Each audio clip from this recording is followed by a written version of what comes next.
ನಾರಾಯಣಂ ನಮಸ್ಕೃತ್ಯ ನರಂ ಚೈವ ನರೋತ್ತಮಂ ದೇವೀಂ ಸರಸ್ವತೀಂ ವ್ಯಾಸಂ ತತೋ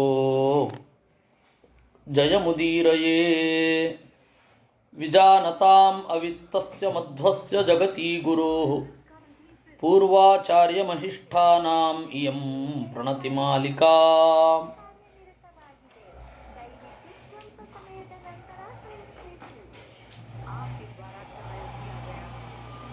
ಸಮವಾಯಿ ಕೃತಾಸ್ಸರ್ವೇ ಗಿರಿಪ್ರಸ್ಥೇಷು ತೇ ನೃಪಾಃ ನಿವಿಷ್ಟಾ ಮಂತ್ರಯಾಮಾಸುಃ ಯುದ್ಧಕಾಲ ಕುತೂಹಲಾಃ. ಜರಾಸಂಧ ಕೆಳಗಡೆಯಿಂದ ಬಂದ. ಮೇಲ್ಗಡೆ ಕೃಷ್ಣ ಹಾಗೂ ಬಲರಾಮರು ಇದ್ದಾರೆ ಅಂತ ಗೊತ್ತಾಯಿತು. ಎಲ್ಲರೂ ಕೂತು ಒಂದು ಮೀಟಿಂಗ್ ಮಾಡಿದ್ರಂತೆ. ತೇಷಾಂ ಸಕುಂಚಕೋಷ್ಣೀಷಾಃ ಸ್ಥವಿರಾ ವೇತ್ರಪಾಣಯಃ ಚೇರುರ್ಮಾಶಬ್ದ ಇತ್ಯೇವಂ ಬ್ರುವಂತೋ ರಾಜಶಾಸನಂ. ಎಲ್ಲರೂ ಕೂಡ ಅಲ್ಲಿ ನೆರೆದು ಮಾ ಶಬ್ದ, ಜರಾಸಂಧ ಮೊದಲಾದವರು ಮಾತನಾಡ್ತಾರೆ, ಸದ್ದು ಅಂತಂದರು. ಅಲ್ಲಿ ಬೆಟ್ಟದ ಕೆಳಗಡೆ ಮೀಟಿಂಗು, ಬೆಟ್ಟದ ಮೇಲ್ಗಡೆ ಇವರೆಲ್ಲ ಇದ್ದಾರೆ. ಯಾರು? ಬಲರಾಮಕೃಷ್ಣ ಇದ್ದಾರೆ. ಬೆಟ್ಟದ ಕೆಳಗಡೆ ಜರಾಸಂಧ ಮೊದಲಾದವರೆಲ್ಲ ಬಂದರು. ತಸ್ಯ ರೂಪಂ ಬಲಸ್ಯಾಸೀತ್ ನಿಶ್ಶಬ್ದಸ್ತಿಮಿತಸ್ಯ ವೈ ಲೀನಮೀನ ಭುಜಂಗಸ್ಯ ನಿಶ್ಶಬ್ದಶ್ಚ ಪಯೋದಧೇಹೇ. ಹೇಗಿತ್ತು ಅಂತಂದರೆ, ಈ ಬಲ ಅನ್ನೋದು, ಸೈನ್ಯ ಅನ್ನೋದು ನಿಶ್ಶಬ್ದವಾಗಿತ್ತು. ನಿಶ್ಶಬ್ದವಾಗಿರುವ ಸೈನ್ಯ ಶಾಂತವಾಗಿರುವ, ಇನ್ನೇನು ಉಕ್ಕಿ ಹರಿಯಲಿರುವ ಸಾಗರದಂತೆ ಕಾಣ್ತಾ ಇತ್ತು. ಜರಾಸಂಧ ಬೃಹದ್ವಾಕ್ಯಂ ಬೃಹಸ್ಪತಿರಿವಾದದೆ. ಜರಾಸಂಧ ಹೇಳಿದ ಅಂತೆ, ಅಶ್ಮಯಂತ್ರಾಣಿ ಯುಜ್ಯಂತಾಂ, ಬೇಗ ಕಲ್ಲು ಬೀರುವ ಯಂತ್ರಗಳನ್ನೆಲ್ಲ ಜೋಡಿಸಿ, ಕ್ಷೇಪಣೀಯಾಶ್ಚ ಮುದ್ಗರಾಹ, ಕ್ಷಿಪಣಿಗಳು ವೇಗವಾಗಿ ಭಾರವಾದ ಪದಾರ್ಥಗಳನ್ನು ಎಸೆಯುವ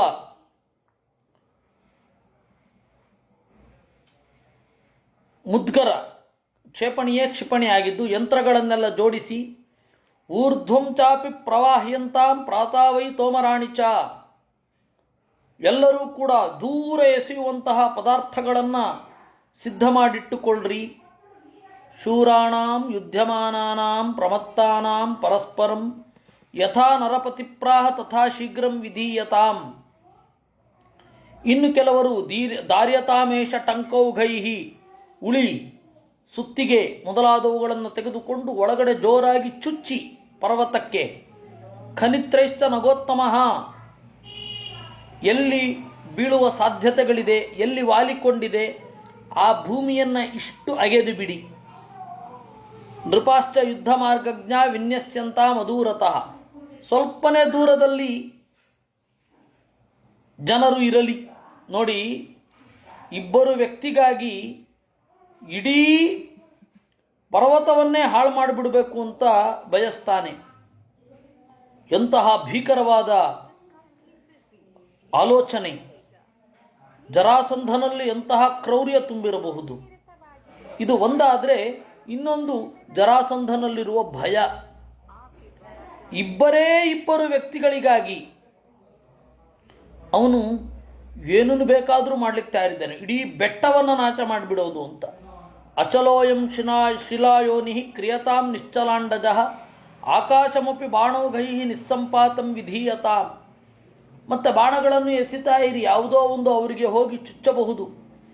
ಮಯಾನುಶಿಷ್ಟಾಸ್ತಿಷ್ಠಂತು ಗಿರಿಭೂಮಿಷು ಭೂಮಿಪಾಹ ತೇಷು ತೇಷು ಅವಕಾಶೇಷು ಶೀಘ್ರ ಮಾರುಷ್ಯತಾಂ ಗಿರಿ. ಇನ್ನು ಕೆಲವರು ಬಾಣ ಹೋಗದ ಜಾಗದಲ್ಲಿ, ಎಸೆಯಲಾಗದ ಸೂಕ್ಷ್ಮ ಪ್ರದೇಶಗಳಲ್ಲಿ ಜನರು ನಿಲ್ಲಲಿ.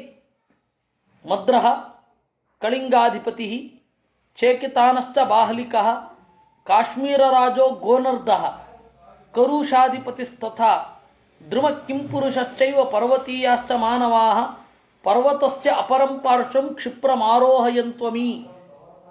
ಮದ್ರರಾಜ ಶಲ್ಯ, ಕಳಿಂಗ ದೇಶದ ಒಡೆಯ ಚೇಕಿತಾನ, ಬಾಹ್ಲಿಕ, ಕಾಶ್ಮೀರದ ಗೋನರ್ದ, ಕರುಷಾಧಿಪತಿ ದಂತವಕ್ರ, ದ್ರುಮ ಕಿಂಪುರುಷ, ಆಮೇಲೆ ಪರ್ವತಗಳನ್ನು ಚಕಚಕನೆ ಏರಬಲ್ಲ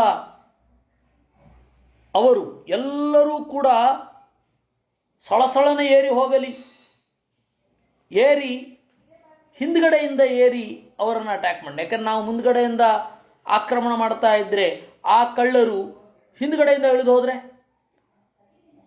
ಅದರಿಂದಾಗಿ ಪರ್ವತದ ಆ ಭಾಗವನ್ನು ಆಕ್ರಮಿಸಿ ನಿಲ್ಲಿರಿ. ಪೌರವೋ ವೇಣುದಾರಿಶ್ಚ ವೈದರ್ಭ ಸೋಮಕಸ್ತತ. ಇನ್ನು ಪೌರವ ವಿದರ್ಭ ದೇಶದ ಒಡೆಯ ರುಗ್ಮಿ, ಸೋಮಕ ಅಂದರೆ ದೃಪದ, ಭೋಜಾಧಿಪತಿ, ಮಾಲವ ದೇಶದ ಸೂರ್ಯಾಕ್ಷ, ಇವರೆಲ್ಲರೂ ಕೂಡ ವಿಂದ, ಅನುವಿಂದ, ದಂತವಕ್ರ, ಛಾಗಲಿ, ಪುರುಮಿತ್ರ, ವಿರಾಟ, ಕೌಶಾಂಬಿಯ ದೇಶದ ರಾಜ ಶತಧನ್ವ, ವಿದೂರಥ, ಭೂರಿಶ್ರವಸ್ಸು, ತ್ರಿಗರ್ತ ದೇಶದ ಸುಶರ್ಮ, ಬಾಣ, ಪಂಚನದ ಅವರೆಲ್ಲ ಉತ್ತರ ದಿಕ್ಕಿನಲ್ಲಿ ಆಕ್ರಮಣ ಮಾಡಲಿ. ಉಲೂಕ, ಕೈತವೇಯ, ಏಕಲವ್ಯ, ಇನ್ನು ಜಯದ್ರಥ, ಉತ್ತಮೋಜಸ್, ಸಾಲ್ವ, ಕೇರಳದ ರಾಜ ಕೈಶಿಕ, ವಾಮದೇವ, ಸುಕೇತು ಇವರೆಲ್ಲರೂ ಕೂಡ ಪೂರ್ವದ ಭಾಗದಲ್ಲಿ ನಿಲ್ಲಿರಿ. ಅಹಂಚ ದರದಶ್ಚೈವ ಚೇದಿರಾಜಶ್ಚ ವೀರ್ಯವಾನ್. ನಾನು ಚೇದಿ ದೇಶದ ಒಡೆಯ ಶಿಶುಪಾಲ ದಕ್ಷಿಣದ ಭಾಗದ ಕಡೆಗೆ ತಿರುಗಿಕೊಂಡಿರುತ್ತೇವೆ. ಏವಮೇಷ ಗಿರಿಕ್ಷಿಪ್ರಂ ಸಮಂತಾದ್ವೇಷ್ಟಿತೋ ಬಲೈ ವಜ್ರ ಪ್ರಪಾತ ಪ್ರತಿಮಂ ಪ್ರಾಪ್ನೋತು ತುಮುಲಂ ಭಯವಂ. ನಾವೆಲ್ಲರೂ ಕೂಡ ಸುತ್ತುವರೆದಿರೋಣ, ಮುತ್ತಿಗೆ ಹಾಕೋಣ ಪರ್ವತಕ್ಕೆ ಅಂತ. ಏಷ ಭೂಮಿಧರೋದ್ಯೈವ ವಿಷಮೋಚ್ಚ ಶಿಲಾನ್ವಿತ ಕಾರ್ಯೋ ಭೂಮಿ ಸಮಸ್ತರ್ವ ಭವದ್ಭಿರ್ವಸುಧಾಧಿಪೈ. ಇಡೀ ಬೆಟ್ಟವನ್ನೇ ನಾಶ ಮಾಡಿಬಿಡಿ, ನೆಲಸಮ ಮಾಡಿಬಿಡಿ ಇಂದ. ಯಾರು? ಜರಾಸಂಧ. ಜರಾಸಂಧ ವಚ ಶ್ರುತ್ವ ಪಾರ್ಥಿವಾ ರಾಜಶಾಸನಾತ್ ಗೋಮಂತಂ ವೇಷ್ಟಯಾಮಾಸು ಪರ್ವತಾ ಸಾಗರ ಪೃಥಿವೀಮಿವ. ಜರಾಸಂಧನ ಮಾತನ್ನು ಕೇಳಿ ಎಲ್ಲರೂ ಪೊಸಿಷನ್ ತೆಗೆದುಕೊಳ್ಳಿಕ್ಕೆ ತಯಾರಾಗೋಗಿದ್ರು. ಉವಾಚ ರಾಜ ಚೇದೀನಾಂ ದೇವಾನಾಂ ಮಘವಾನಿವ ಕಿಂತೆ ಯುದ್ಧೇನ ದುರ್ಗೇಸ್ಮಿನ್ ಗೋಮಂತೆ ಚ ನಗೋತ್ತಮೇ. ಅವಾಗ ಚೇದಿ ದೇಶದ ಒಡೆಯ ಶಿಶುಪಾಲ ಹೇಳಿದ, ಅಲ್ಲ, ಇಂತಹ ವಿಷಮ ಪರಿಸ್ಥಿತಿಯಲ್ಲಿ ಯುದ್ಧ ಮಾಡ್ತೀವಿ ಅಂತಿರಲ್ಲ, ಏನು ಹೇಳಬೇಕು ನಿಮಗೆ ಎಂದ.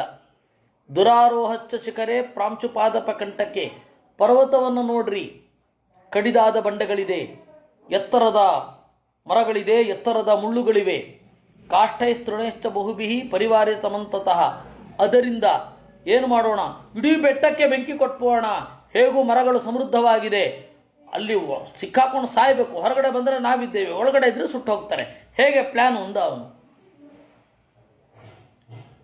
ಕ್ಷತ್ರಿಯ ಸುಕುಮಾರಾಹಿ ರಣೇ ಸಾಯಕ ಯೋಧಿನಃ ನಿಯುಕ್ತ ಪರ್ವತೆ ದುರ್ಗೆ ನಿಯುಕ್ತಂ ಪಾದಯೋಧಿನಃ. ಮತ್ತು ಎಲ್ಲರಿಗೂ ಕೂಡ ಚಕಚಕನೆ ಏರುವ ಸಾಮರ್ಥ್ಯ ಇರಬೇಕು, ಅಭ್ಯಾಸ ಇರಬೇಕು. ಅದು ಯಾರಿಗಿದೆ? ಕಷ್ಟ ಆಗತ್ತೆ. ಈ ತರಹ ನೀವು ಮೇಲ್ಗಡೆ ಏರ್ಬಿಡಿ ಅಂತಂದರೆ ನನಾಮ ಪ್ರತಿಬಂಧೇನ ನಚಾವ ಸ್ಕಂದ ಕರ್ಮಣ ಶಕ್ಯಯೇಷ ಗಿರಿಸ್ತಾತ ದೈವೈರಪ್ಯ ವಿಮರ್ದಿತು. ಆಮೇಲೆ ಏನು ಮಾಡಿದ್ರಿ ನೀವು? ಜರಾಸಂಧರೇ ತೋಡುಬಿಡಿ ಎಲ್ಲ ಕಡೆ ಎಂದ್ರಿ. ಎಷ್ಟು ಕಷ್ಟ ಗೊತ್ತಾ? ದುರ್ಗ ಯುದ್ಧೇ ಕ್ರಮಶ್ರೇಯಾನ್ ರೋಧ ಯುದ್ಧೇನ ಪಾರ್ಥಿವಾ ಭಕ್ತೋದ ಕೇಂಧನೈ ಕ್ಷೀಣಾ ಪಾತ್ಯಂತೆ ಗಿರಿ ಸಂಶ್ರಿತಾ.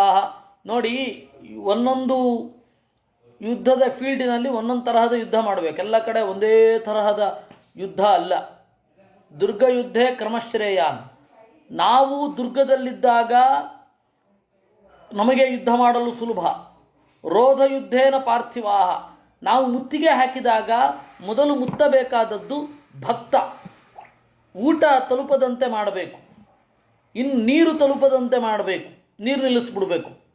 ಇಂಧನ ಈ ಕಟ್ಟಿಗೆ ಸಿಗದಂತೆ ಮಾಡಬೇಕು. ಆವಾಗ ಅವರು ಬೀಳ್ತಾರೆ. ವಯಂ ಬಹವ ಇತ್ಯೇವಂ ನಾಪ್ಯೇತ ನಿಪುಣೋನಯ. ನಾವು ಬಹಳ ಜನ ಇದ್ದೇವೆ, ಅವರು ಕಡಿಮೆ ಜನ ಇದ್ದಾರೆ, ಎಲ್ಲರೂ ಸುತ್ತುವರಿಯೋದು ಅನ್ನೋದು ಒಳ್ಳೆಯ ಕ್ರಮ ಅಲ್ಲ. ಏಕೆಂದರೆ ಅವರು ಸಖತ್ತು ಅನುಕೂಲವಾಗಿದ್ದಾರೆ. ಅವರಿಗೆ ಬಹಳ ಫೆಸಿಲಿಟಿ ಇದೆ. ಮೇಲ್ಗಡೆಯಿಂದ ಕೆಳಗಡೆಗೆ ಏನನ್ನು ಬೇಕಾದರೂ ಉರುಳಿಸಬಹುದು, ಕೆಳಗಡೆಯಿಂದ ಮೇಲ್ಗಡೆಗಲ್ಲ. ಅವರು ಒಂದು ಬಂಡೆ ಉರುಳಿಸಿದ್ರೆ 10 ಜನ ಸಾಯ್ತೇವೆ ನಾವು. ಮೇಲ್ಗಡೆ ನಿಂತವರು ಅವ್ರ ಪೊಸಿಷನ್ ಸುಲಭವಾಗಿ ತೆಗೆದುಕೊಳ್ಳಬಹುದು.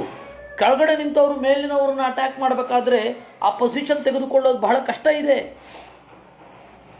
ಯಾದವವು ನಾವಮಂತವ್ಯವು ದಾವಪ್ಪೇತವು ರಣೇ ಸ್ಥಿತವು. ಯಾದವರು ಅವರಿಬ್ಬರೇ ಅಂತ ಹೇಳಿ ಅವರನ್ನು ತಪ್ಪಾಗಿ ಎಣಿಸಬಾರದು. ಅವಿಜ್ಞಾತ ಬಲಾವೇತವು ಶ್ರೂಯೇತೆ ದೇವ ಸಂಹಿತವು. ಅವರ ಮಸಲ್ ಪವರ್ ಎಷ್ಟಿದೆ ಅಂತ ಹೇಳಿ ಈ ತನಕ ಯಾರೂ ಕೂಡ ಅಸೆಸ್ ಮಾಡಲಿಕ್ಕಾಗಿಲ್ಲ. ಮತ್ತೆ ಹೇಳ್ತಾರಲ್ಲ ದೇವತೆಗಳೇ ಅಂತ. ಕರ್ಮಭಿಸ್ತಮರವು ವಿದ್ಮಃ ಬಾಲಾವತಿ ಬಲಾನ್ವಿತವು. ಬಾಲಕರು ಅಂತ ಹೇಳ್ತೇವೆ, ಬಾಲಕರು ಅಂತ ಕೇಳ್ತೇವೆ. ಆದರೆ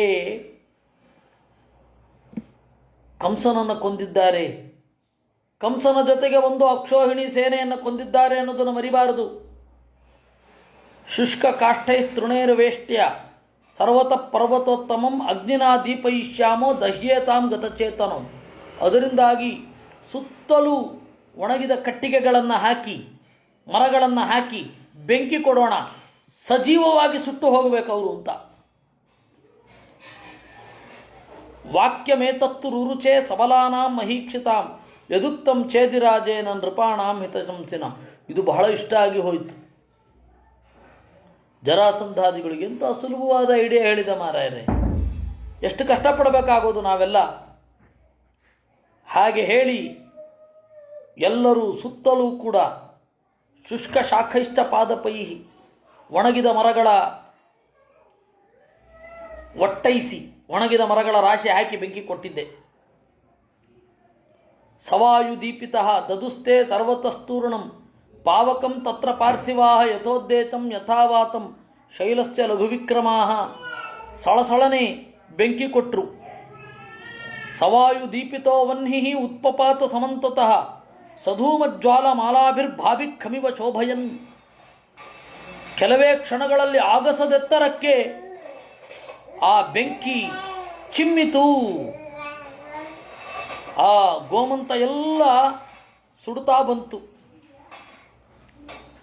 ಇದು ಇವತ್ತಿನ ಚಿಂತನೆ. ನಾವು ಇಲ್ಲಿ ನಿಲ್ಲಿಸೋಣ, ಇನ್ನು ಉಳಿದದ್ದು ನಾಳೆ ನೋಡೋಣ ಅಂತ ಹೇಳ್ತಾ ಇವತ್ತಿನ ಚಿಂತನೆಯನ್ನು ದೇವರಲ್ಲಿ ಅರ್ಪಿಸ್ತೇನೆ. ಕೃಷ್ಣಾರ್ಪಣಮಸ್ತು.